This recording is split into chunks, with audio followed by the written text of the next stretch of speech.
In the city of Los Angeles, Detective Mark is having time off while grieving for his dead wife Rose, which has given him a drinking problem.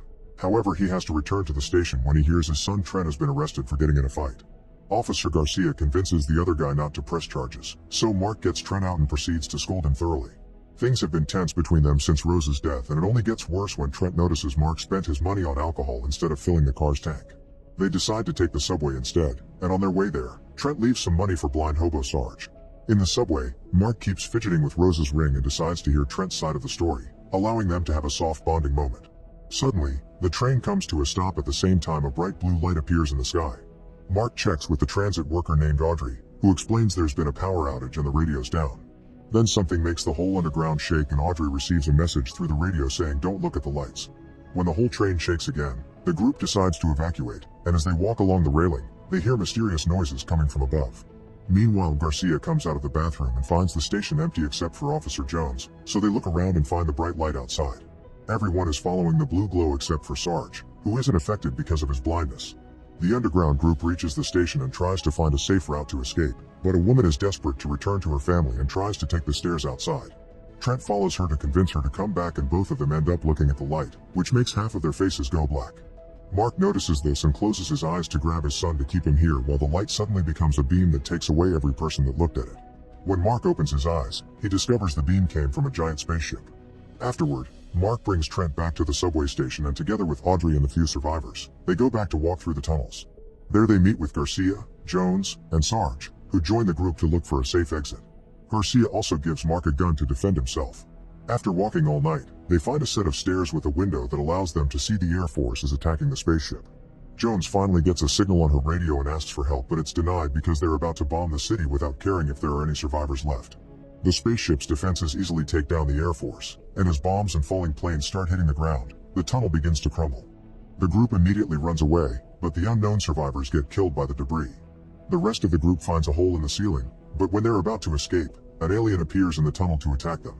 The creature absorbs Garcia before turning on its light to attract Trent again, and Mark starts shooting at it until it dies. Then he rescues Garcia, who is surprised by the fact he could breathe inside the creature. Jones wonders if the aliens want them alive, but at that moment, the creature wakes up and grabs Jones to remove her brain. Mark begins shooting again to give the others a chance to escape. This allows the alien to grab him by the legs. Thankfully, Audrey has an emergency flare with her and tosses it to Mark, who uses it to make the creature step back. Afterward, he puts it inside the gas tank of a car that fell into the hole, so when the creature tries to follow the group as they escape, the car explodes and kills it. Now they're outside, they can see the spaceship sending a giant alien after them. The group begins to run away, but the alien is too close, so Garcia stays behind to buy his friends some time. Unfortunately, his bullets do nothing, and the alien absorbs him with its tentacle. Mark, Trent, Audrey, and Sarge notice there are helicopters in the area and try to get their attention, but the giant alien suddenly blocks their way and shoots the helicopters down. Then the spaceship's lights begin taking the group away, and since it can't take Sarge, the alien picks him up manually. The giant alien returns to its ship, where it's revealed that this huge creature is actually a giant robot being piloted by a human-sized alien. Now that the alien is done with the USA, it moves the ship to begin harvesting other places.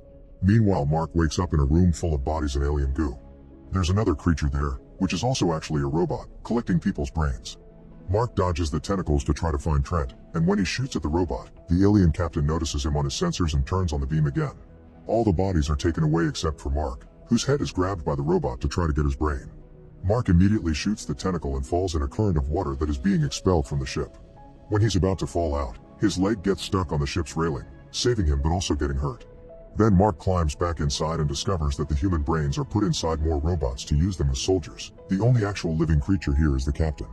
Unaware Jared is following him, Mark makes his way further inside, coming across rotting bodies and eggs hanging from the ceiling that seem to have babies inside.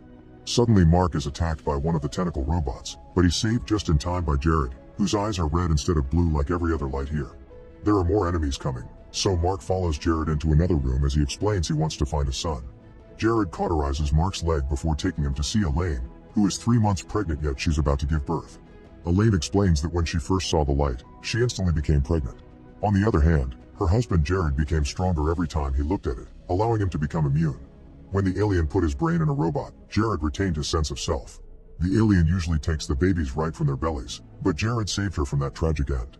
Mark helps Elaine give birth to a healthy baby girl, but unfortunately Elaine dies in the process. Jared accepts to help Mark find Trent in exchange for Mark getting the baby out of the ship safely.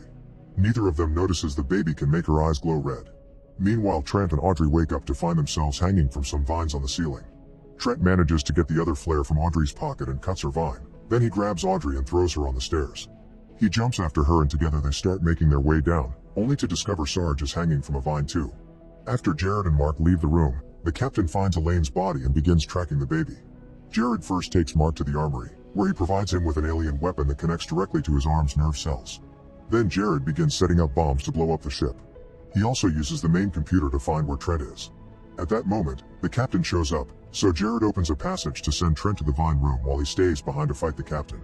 In the vine room, Mark finds Trent jumping on Sarge's vine to rescue him. Making the vine swing, Trent frees Sarge while Mark puts down the baby and rushes upstairs to offer his hand right before the vine breaks. Trent holds onto Mark's hand, but the robot's tentacles are stronger and sadly they drag Trent away to steal his brain and throw his body into the pile. Another tentacle grabs Audrey, so Mark jumps on it and cuts it with the alien blade Jared gave him. Audrey makes it safely to the floor and the robot falls on top of Mark, but he uses the blade to finish it off. In the meantime, the captain overpowers Jared and leaves him for dead. Jared is only pretending and reveals he still has a bomb in his hand. The captain goes to the vine room and Mark tries to attack him, but the blade suddenly stops working, giving the captain the chance to go after the baby. Sarge gets in his way to buy some time, and he gets wounded while Audrey retrieves the baby. As the captain turns to go after her and Mark, Jared finally activates the bombs and the ship explodes, crashing in rural Laos. The crash is seen by siblings Sua and Kanya, who work with a cartel group. There are cops in the area trying to stop the alien robots but also looking to arrest cartels, so Sua kills one off while Officer Hawana is busy destroying the robot with a flamethrower. The siblings approach the ship and find one of the eggs on the ground, which Kanya puts away in her bag. Mark, Audrey, and the baby have landed safely thanks to the alien goo. Sarge is also alive but barely hanging in there because of his wound. While the group leaves the ship by jumping into the river, the captain also wakes up alive and begins working on making more robots with human brains. One of these is Trent, who sees his memories for a second before the programming takes over. A moment later, Mark and the others reach the shore, where they bump into the siblings. As they begin arguing over their intentions, Sarge dies from his wounds. Sua feels bad and accepts to take them with them to their camp, where Audrey changes the baby, who is growing at an alarming speed. While Mark is distracted washing his hands, Kanya checks the object in his pocket and finds his badge. Now the siblings think he's here to spy. Sua attacks Mark and the two men engage in a fierce fight while Kanya tries to keep Audrey away from the baby. Mark is keeping up well thanks to his training, but Audrey is inexperienced and Kanya easily overpowers her. At that moment, Hawana shows up with more cops, so both fights are interrupted to make a plan. Mark promises to help if Sua can take them to a doctor for the baby, and a truce is formed. Sua guides the group carefully through the minefields, and when they stop to camp for the night, Mark tells them how there was only one real alien on the ship. He wonders if the humans inside the robots can be freed like Jared did. Afterward, Mark tells Audrey about Rose. The next morning, Mark is awakened by Hawana. Sua immediately saves him by shooting Hawana non-lethally, but when he's about to shoot again to kill him, Audrey stops him. Then she checks on the baby, who has become a young kid overnight. The group leaves with Hawana as their prisoner and they make it to an ancient temple, underneath which the cartels have set up their hideout. Hawana is locked in a cell and the kid is taken to Dr. Harper, who confirms the child is burning with fever. Harper proceeds to run some tests while Mark wonders if he can trust this place. Sua shows him this was built during the war to defend themselves from the American attacks, so if they can survive the USA they can also survive aliens. Moments later, Harper announces the child isn't really human. Kanya runs away in panic and leaves her bag behind, allowing Harper to find the egg. When Kanya tries to take the kid away for being the enemy, the others stop her, and Mark tells her about the experiments he saw, meaning the child's also a victim. Afterward, Harper gives a full explanation. The kid's constant growth has depleted her entire system, and she's about to shut down. She needs a transfusion, but Harper doesn't think any of them are compatible. Mark shows him his arm and tells him about the weapon that was connected to his body, so they decide to try with his blood. The next morning, the kid is healthy and well. She's also grown even more. Using the egg Kanya found, Harper runs more tests and discovers the blue light that brainwashes their brains is biologically compatible with human DNA. He thinks the aliens planted humans here on Earth as a crop, and every couple of millennia they come back to harvest. However, they didn't take evolution into account. Using the egg and the kid's blood, Harper develops a serum to be put inside the beam cannon, and the modified light will free all the robots from the mind control. The group begins arming themselves for the incoming fight, and Audrey and Kanya go outside to set up some traps. At that moment, the captain sends a giant robot to attack Audrey. Kanya activates one of the traps, but the bomb is just a scratch for alien technology, so she gets its attention by shooting at it. Then Kanya runs into the minefield, and as the alien follows her, it activates one of the mines. This explosion does more damage, but it's still not enough to destroy it. Tanya steps back and accidentally walks on a mine.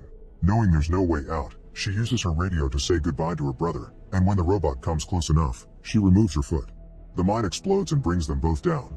The explosion has given away their location, and the captain begins flying the ship toward the temple. Mark thinks they should leave, but Sua explains his people will never stop defending the tunnels. Seeing as the chances are low anyway, Mark asks for the serum so he can try to put it in the cannon while everyone keeps the alien busy fighting. The cartels begin setting up traps all over the tunnels and Mark leaves the child with the civilians in a room at the back. Mark manages to leave the hideout right before the alien robots begin coming down the tunnels.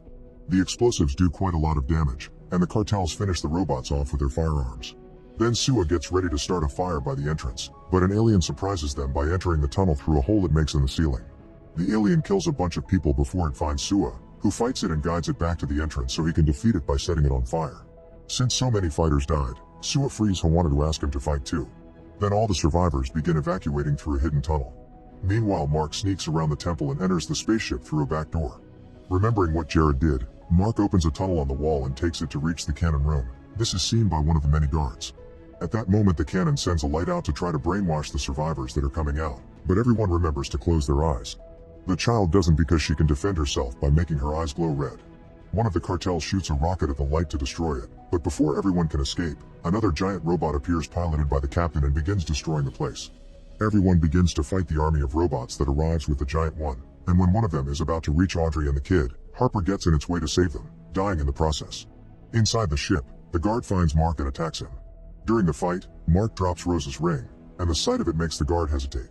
Mark realizes this is Trent, but since the boy can't completely shake off the control yet, Mark has to push him away into the lower level to save himself. Then he grabs an egg from the vines, injects the serum into it, and throws it into the beam, changing the light color from blue to red. Trent immediately recovers his memories, but before the light can reach the others, the captain uses his robot to break the beam cannon, causing Mark to jump off the ship not to die along with it. Then Mark finds a broken robot and steals its blade so he can join the fight. He, Sua, and Hawana work together to keep the girl safe, and when the captain comes closer with its giant robot, it's suddenly hit by the second one. It's Trent, who has stolen its own giant from the ship. As both giants begin fighting, the captain quickly overpowers Trent. Mark gives Sua the blade before he goes looking for the rocket launcher, which he shoots at the captain's robot to give his son a chance. Sua and Hawana keep on fighting the human-brained robots, but unfortunately Hawana is surrounded and dies. Audrey puts down the kid to help with the fight, but as soon as she turns around, the kid leaves. Ignoring the battle around her, the child reaches the fallen cannon and activates it again.